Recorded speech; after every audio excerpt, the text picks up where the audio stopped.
Duskmourn is a massive failure. This is a sentence that has been thrown around over and over again within the Magic community in the past few weeks. What ultimately determines the success of any set, and why do players and content creators voice statements like these? Today, I want to open this Duskmourn collector box, look at its financial value, and discuss a few things with you. Negativity, as we all know, drives traffic. This is probably the reason why you are watching this video right now. With the overflowing amount of negativity surrounding the game of Magic the Gathering, I would love to point out a few valuable lessons I learned while opening and playing Duskmourn specifically. And definitely stick around until the end of this video as I share a few hot topics about Magic and about this Duskmourn set and the current state of the game as a whole. Happy to have you here. My name is Mittens and welcome back to another video with me losing all my money to overpriced cardboard rectangles. Thanks for spending some time with me. If you like Magic the Gathering content in general, please consider subscribing. It helps me out immensely. And yeah, let's roll the intro and let's open this box, guys.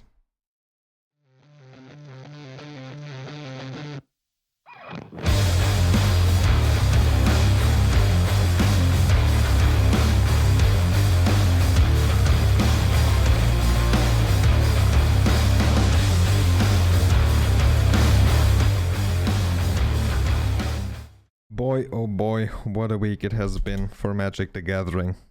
Of course, everything was overshadowed by the recent Commander ban list updates and their fallout. The Rules Committee resigned, Wizards of the Coast took full control over the Commander format, and I'll leave it up to you to make up your mind whether it's for the better or for the worse. To be honest, for me, all of it is kind of a lose-lose situation. A profit-oriented company will of course milk the most profitable format, which is Commander, as much as possible, meaning there will be most likely no more bans for any other cards, like for example the One Ring, which for me is more of an issue than any of the banned cards. But yeah, this one drives sales, this one is valuable, this one will never get banned now. Unless, of course, any card fundamentally breaks the formats, but yeah, Wizards' hands were very forced. The Rules Committee received death threats and there was just no other solution than stepping in and protecting them. What a mess this was. Now, as we slowly start leaving this behind us, the focus shifts back to other topics like, yeah, the current product, Duskmourn, House of Horror. Many call it a failed set, a commercial disappointment, worthless. But today, I want to give you my thoughts on the set while opening 12 of these collector boosters. This is the third and last opening for Duskmourn that I will be doing on my channel. So let's get into it. The first thing I would like to discuss or throw in is value, specifically financial value. Financially, Duskmourn doesn't rank among the most valuable sets of 2024 or even close to any list of sealed investments. It started around $220, $220 US, and still is around $220 US at the time of filming this video. Yeah, it's the same price tag weeks after its release. There was no price increase due to the high demand, however, there was also, which I would like to point out, no artificial FOMO. No fear of missing out, no hype, no nothing around this set. And that for me is very refreshing. Seems that the print run was okay, the set is readily available, and does high availability mean that the set, ooh, wow, as we start off with a Mtg Massacre 2 in foil, great card.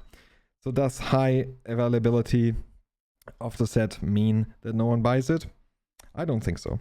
I think as a standard set it's very well positioned, the print run seems to be enough that no one has to chase it and not get it, so I think it's honestly fine. There we go, Kona, Rescue Beastie, beautiful card as well. To be honest, there's a lot of sales on TCG pages listed every day, and let's face it, as a standard set, I think financially it does exactly what it should do. It's available and it's not horribly overpriced, as we pull Roaring Furnace, Steaming Sauna as our last foil.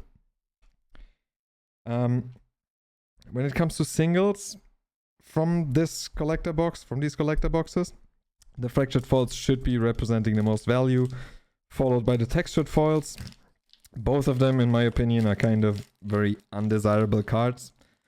Or like card types, or foiling types, whatever you want to call them, chase cards. As, yeah, the textured foils are not great, and the fractured foils remind me more of like Panini stickers than Magic cards. By the way, I will put up a Panini sticker here so you know what I mean.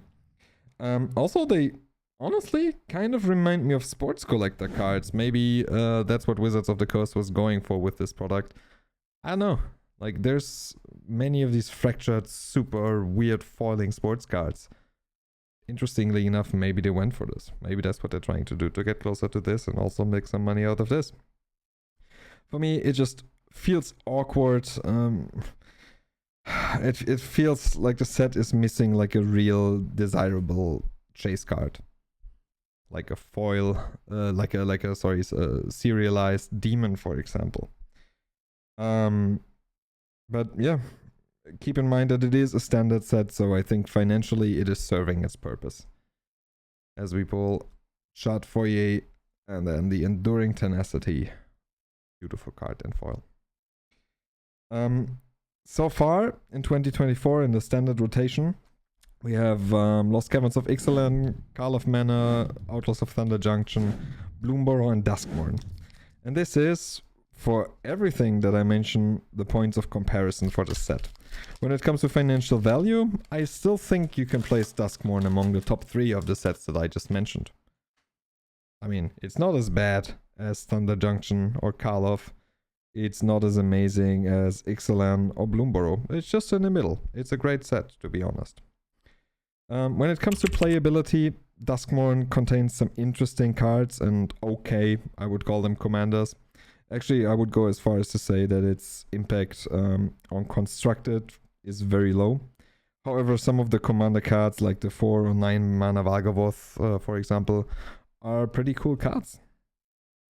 Same with Meathook Massacre that we just pulled as our very first card here again. It's a good card. I mean, nothing you can say against it. The limited format in Duskmourn, however, yeah, it feels clunky. It feels out of place. Grief's Wound as our first foil. Yeah, I don't know. To be honest, the rooms mechanic is an interesting concept, but kind of feels off because the mana value for the influence you get on board for the rooms is not great. The Manifest Dread mechanic, so put 2 cards into like exile, or no, like choose 2 cards, you take 2 cards from your library, you choose one of them, it becomes a flip down 2/2 creature that you can flip if it's a creature. And the other one goes into a graveyard. Can lead to some pretty cool combat trick situations. Screaming Nemesis, beautiful foil. Can lead to some pretty cool combat trick situations. However, the overall synergy of Manifest Dread is within the set too long to build and just, I don't know. It's just very hard to get going. When it comes to survival, which is if your creature is tapped at end step, it creates any effect listed on the creature. It feels okay for limited, but it has no real influence anywhere else, and the cards with those abilities, with survival, even in limited, feel kind of weak. They don't have great effects, to be honest. Eerie is another one. Eerie is an effect that triggers when an enchantment comes into play or a room fully unlocks. Yeah, the interaction at sorcery speed for Eerie is, I don't know, awkward at best. As we pull Split Up in foil, beautiful card. But the effects are not great and it's playable, but I would even go as far as to say it's sometimes fun. But, oh, Blaze Mire Verge, beautiful land. But in the end, it doesn't blow me away. Then the last mechanic we have within the set, as we pull a double Split Up from this set, booster, sorry. The last mechanic in the set is Impending, which is on the Overlords. You can cast them earlier for the Impending cost and they stay there. So you benefit from the Enter the Battlefield effect, the ETB effect. literal trash, and the overlords are pretty garbage anyways. So yeah, who the fuck cares? And ultimately, I think the most interesting mechanic from the set is not even one that comes from this set. It's just used in it. It's Delirium. Delirium means if you have 4 or more cards, 4 different card types in your graveyard, the effects trigger, which is introduced, I think, in Innistrad, if I'm not mistaken. And the most interesting mechanic from the set in Limited, being a mechanic from an old set, speaks volumes for me. When it comes to the artworks, however, I acknowledge that I'm a bit biased because I'm not a fan of the horror genre in general. I don't like spooky stuff. I hate horror movies. I hate everything about it. I don't like creepy stuff at all. But to be honest, while some of the artworks of this set, like the mirror monsters, maybe we pull one, then I show it to you, are amazing. Like actual 10 out of 10 artworks. Other stuff, like for example this TV frame stuff, is just complete garbage. Kona as a first pull. Metamorphosis Fanatic, very nice. This is like this, I mean the TV stuff, like come on. Who was thinking this would be a good idea? I don't know. The double exposure foils as well, they look nice. They feel horrible to open because they're so insignificant in their value. There we go, there we have one. They look cool. It's a cool concept. Like I like the concept around it, but they feel horrible to open because they're worth absolutely nothing. I mean, yeah, it just guts me financially to pull a card like this. And yeah, the whole concept just feels like it's missing this very last I want to be amazing thought. It doesn't feel like horror. It doesn't feel like it's thought through. It feels more like hell, demon, witchcraft, whatever you want to call it, but not like horror. Like for me, horror would be Innistrad, would be a great example for artwork.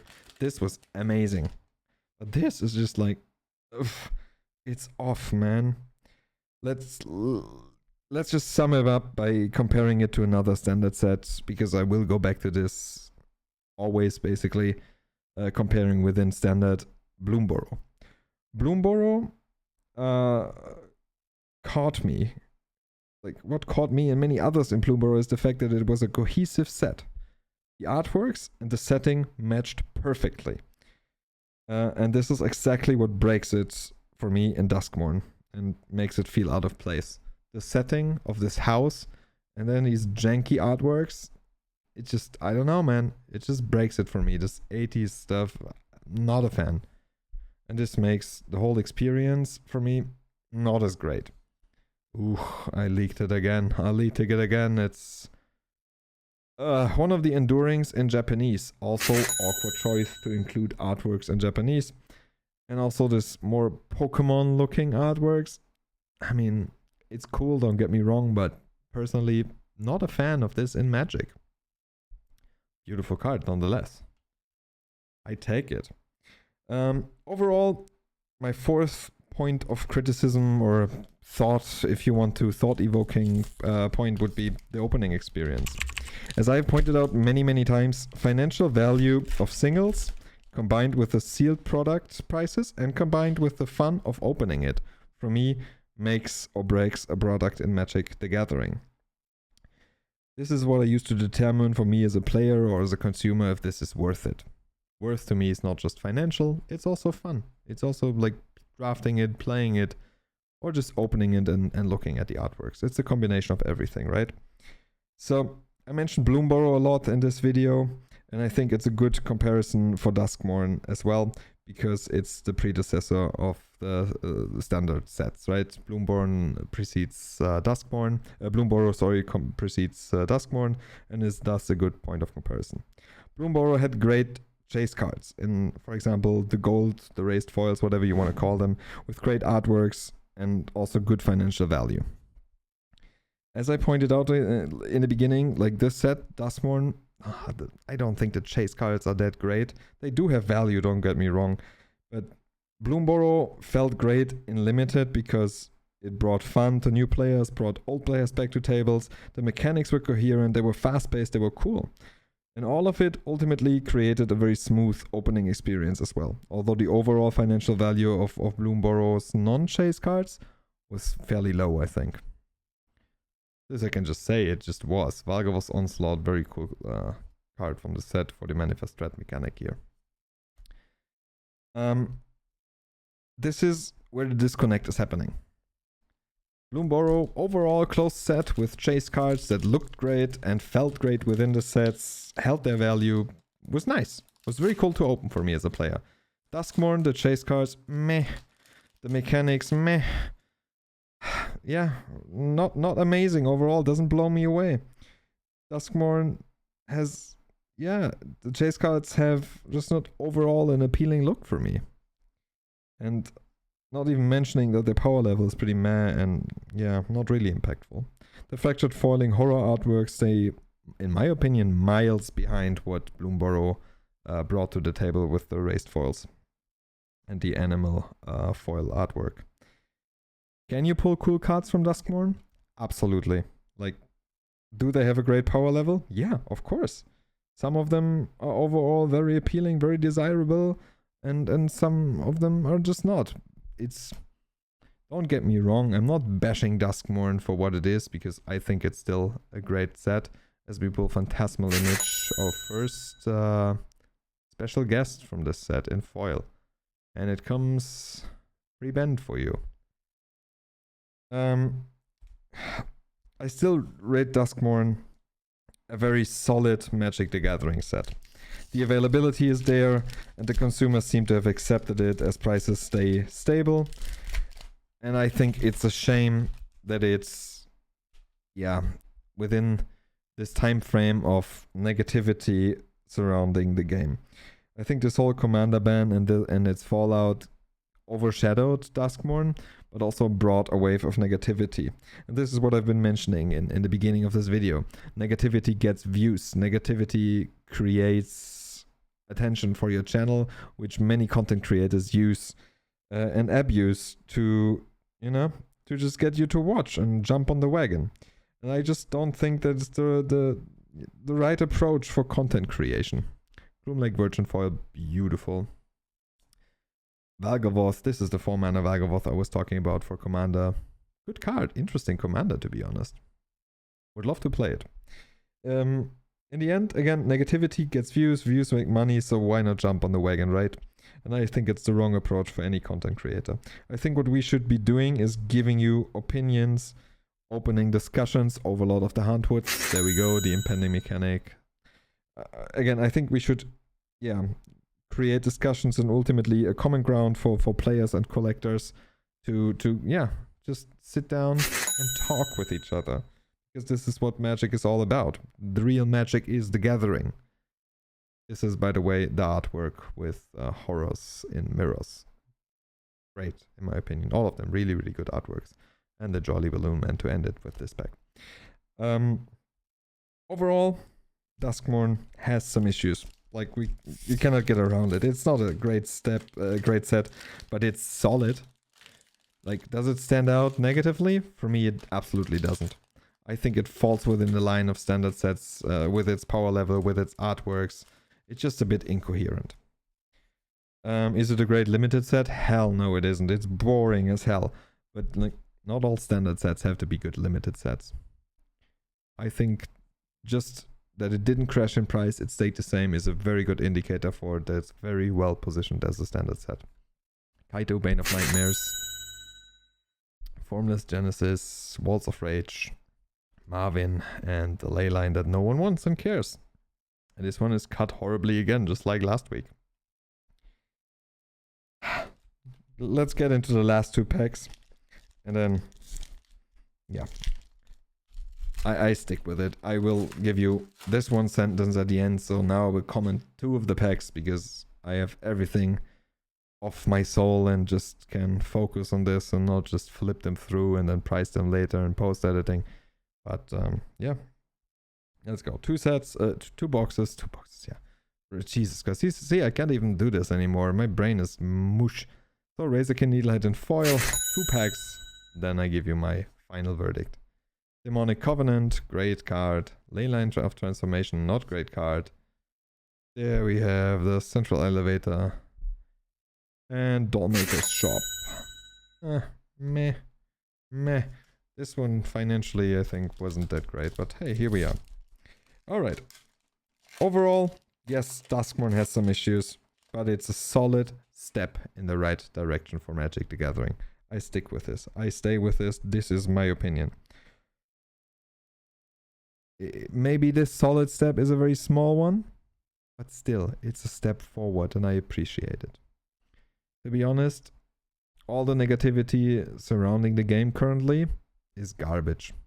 I think the game is in a very good state and the game is moving forward. And this, while we pull Vargavoth in foil, is for me a very good thing. And this set is contributing to it. So I see it as what it is, a step in the right direction, but still a mini step. Alright. Ghostly Dancers is our last card from Duskmourn. My name is Mittens, thank you for watching this video. If you liked what you've seen, consider subscribing, it would help me out immensely on my journey to 100 subscribers and then ultimately a few more. Thank you very much for watching. I wish you a great morning, day, afternoon, evening, wherever you're on the planet. Thanks for stopping by. Appreciate you. See you next week.